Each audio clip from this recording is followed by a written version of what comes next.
So I'm just about to get in bed with Joan Rivers. I can't believe it. I'm so excited. You know, I've always wanted to sleep with a celebrity, but I never thought it was going to be like a cougar over 75. I'm pretty psyched. Let's do this.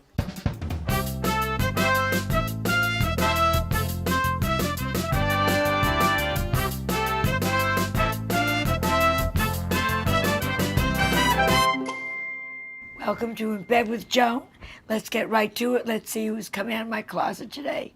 Hello. How great, Bonnie McKee. How good to see you. Look how great you look. Oh, thank you so much. Okay, so first of all, I was going to ask you a question, but I'm looking at your clothes. I'm looking at your nails. I'm looking at your hair.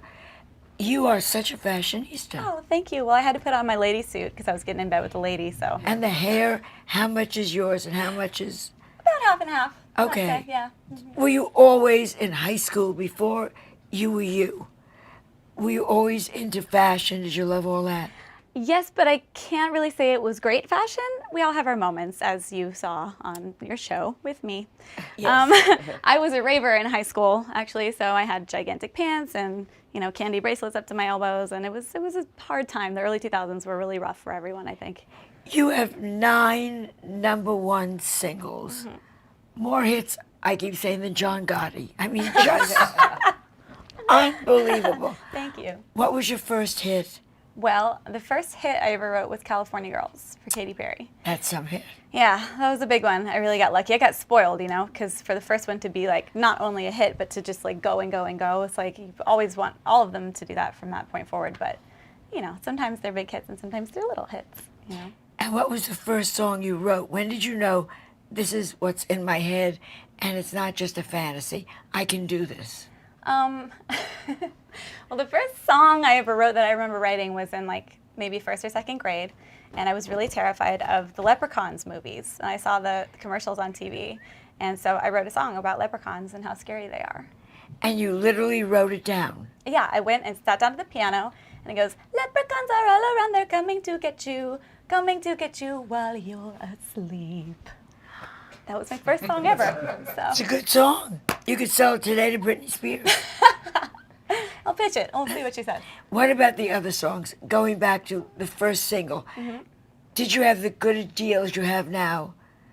I'm sure now when you write a song, you get 50% if you write it with someone like Rita Ora. I mean, you make a deal. Barry Manilow was my friend, and he said he did the song Mandy, and I think 6 weeks later he got a check in the mail for $1 million. Wow.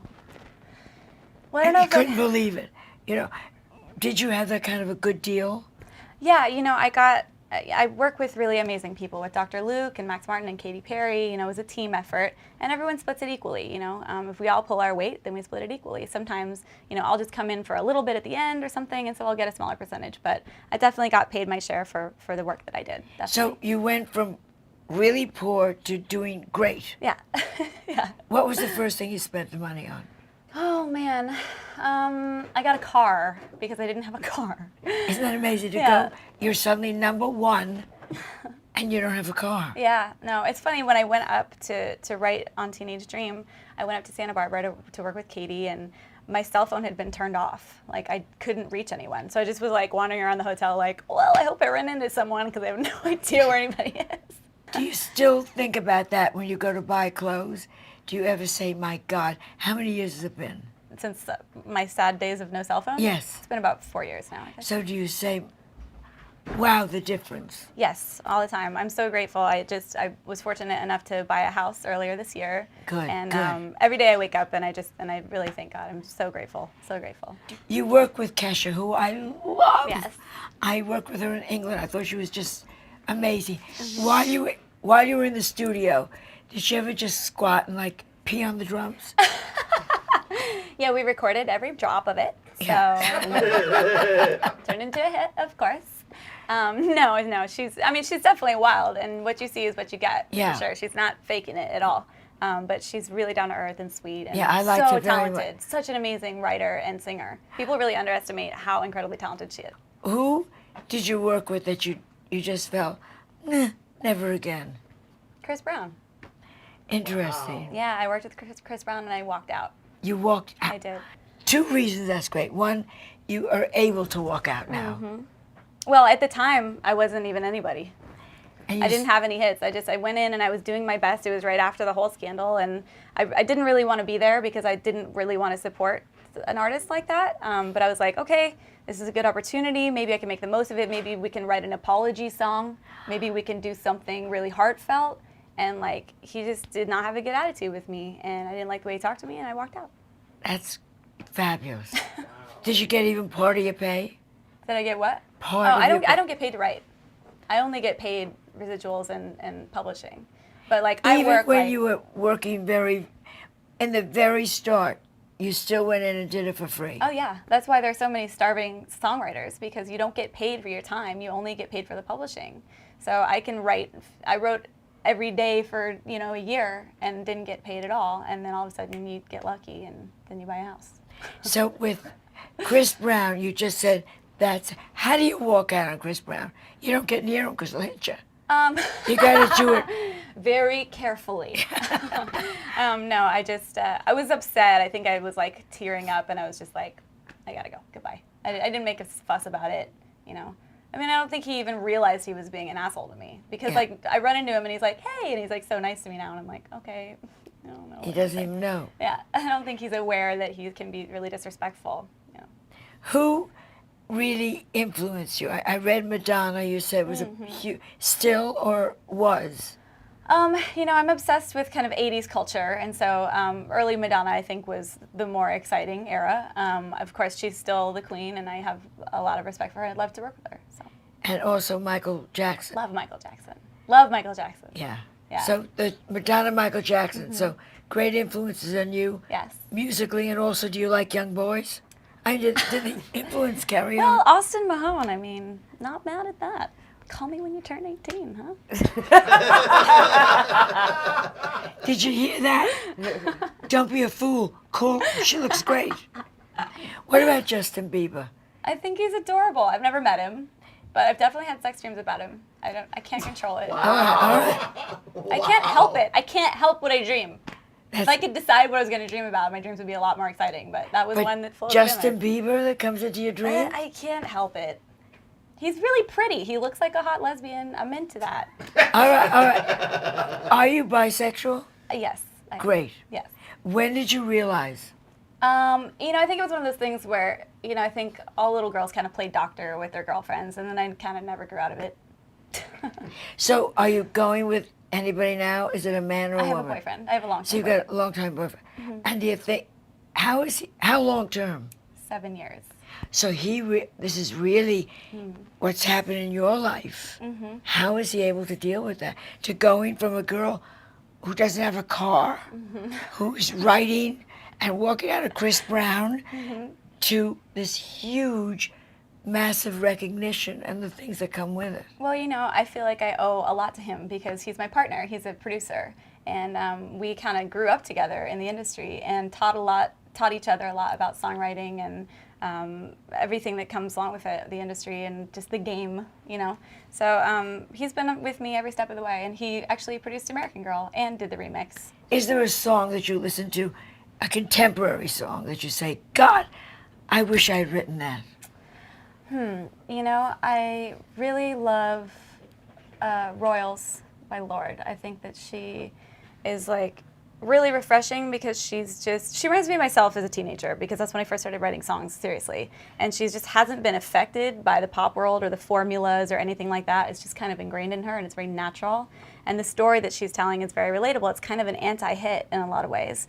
And I heard another one of her songs where she said, I'm kind of sick of being told to throw my hands up in the air, which of course, a lot of my songs say that, and I was like, oh, dig to me. I'm sorry. Didn't mean to write a song for you to sing along to. Okay. But I think she's right. I think that people are ready to hear something different. So I think she's just a tiny little genius. Katy Perry's your real friend. Yes. Tell how you met, for the 6 people that don't know. It's so fabulous. Katy Perry and I met at a thrift store in Los Angeles called Wasteland on Melrose. And we were both broke songwriters selling our clothes, or attempting to sell our clothes. They wouldn't buy our clothes. They didn't want anything to do with our clothes. So we were bonding over being rejected, and we were just kind of fast friends. So. And stay that way. Yeah. Yeah. Have you ever mentioned to her that John Mayer is an asshole? No comment? No. Because you know these people on different levels. What would you do? Because if Kesha said to you, "I've got a guy for you," would you say, "What's his T cell count?" Are people trying to fix you up, or do they know you have a real relationship? Oh, people know I have a boyfriend, and he's in the industry, and he's very well respected. He's an up-and-coming DJ. He just got off a tour with Zed. The group's called Oliver. Check it out. It's really good. So people know him, and I don't think anyone would step on his toes like that. And they know that I'm very happy and committed. What's going on in your family? Do they understand how amazing your life has become, and is it flopping over into their lives? I wonder that myself. They're very supportive. They're very sweet. I think there are times where I think something is normal because it's just my life, and they're kind of like awed by it.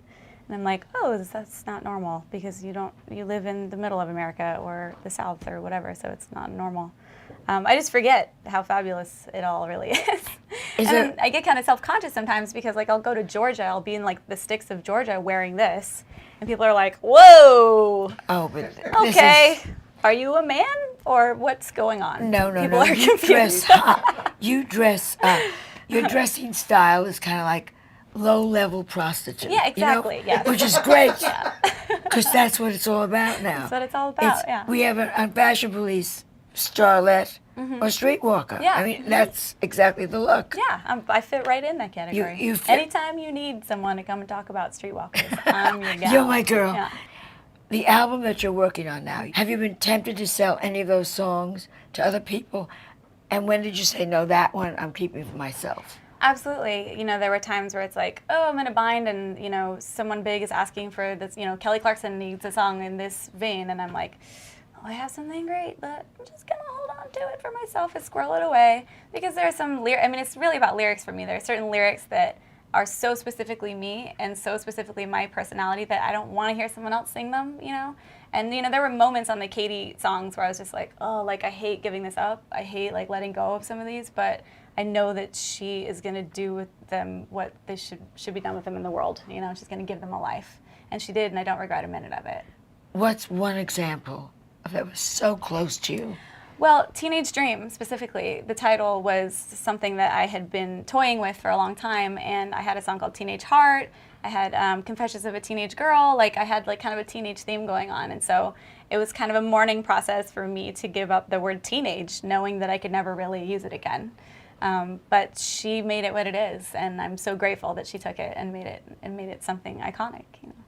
And we have a portion of our show where we ask you to go in, apologize to someone that you were mean to. Oh, okay.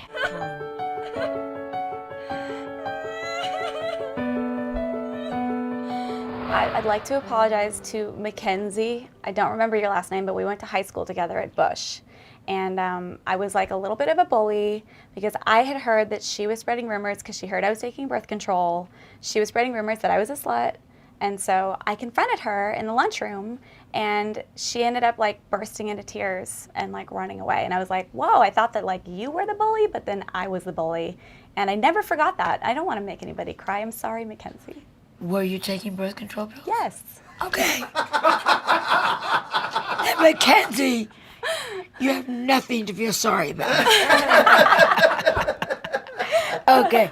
Now, is there anyone that you'd like to say, look where I am, where you didn't think this was going to be?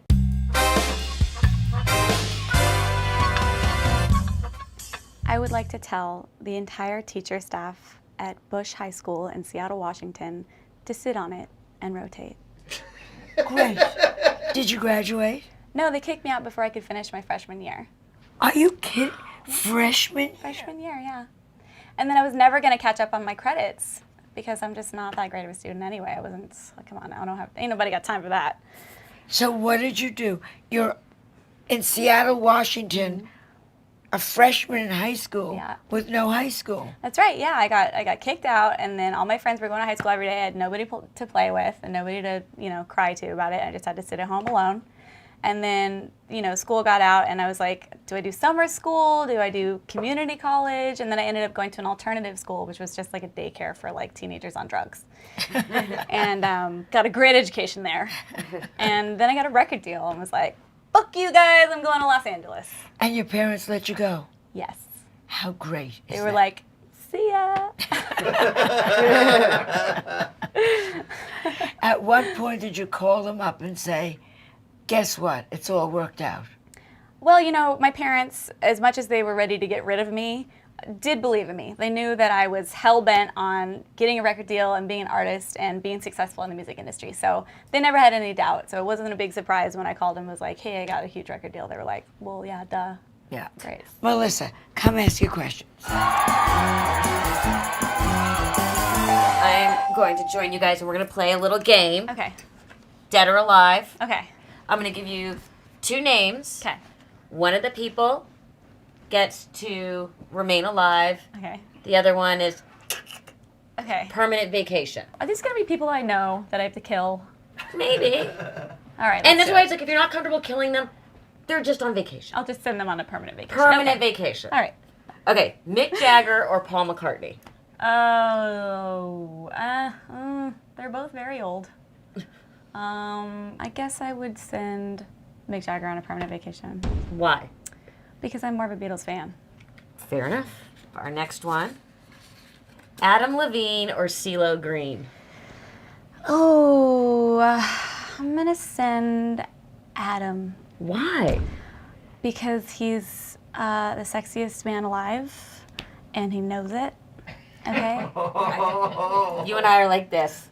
I'm just saying. Just saying. Love you, Adam. This is going to be, one show is going to be on the air forever, and one you never have to watch again.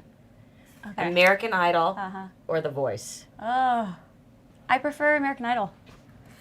I prefer it. I think I like that it's all performances, even though I know that it's more like corporate and the Voice is like the more like rock and roll. There's just something about that like pageant-y kind of presentation that's really soothing.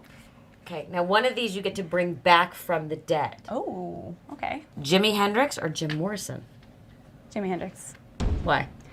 I think he had more to offer the world. Okay, now this one I know.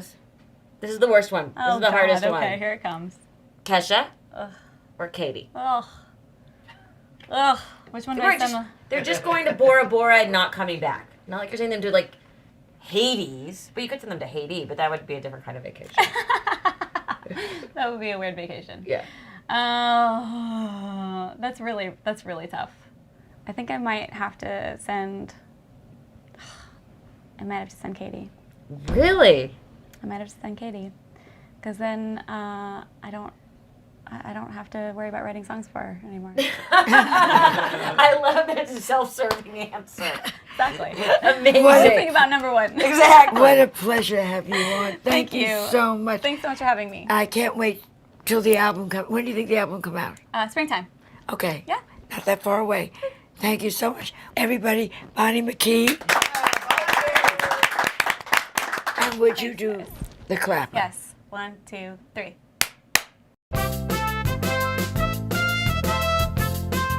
So I just went to bed with Joan Rivers, and she asked me all about tour. She asked me about songwriting for other people. You know, we talked about fashion, and overall I'd say that going to bed with Joan wasn't as dirty as I thought it was gonna be. A little disappointed.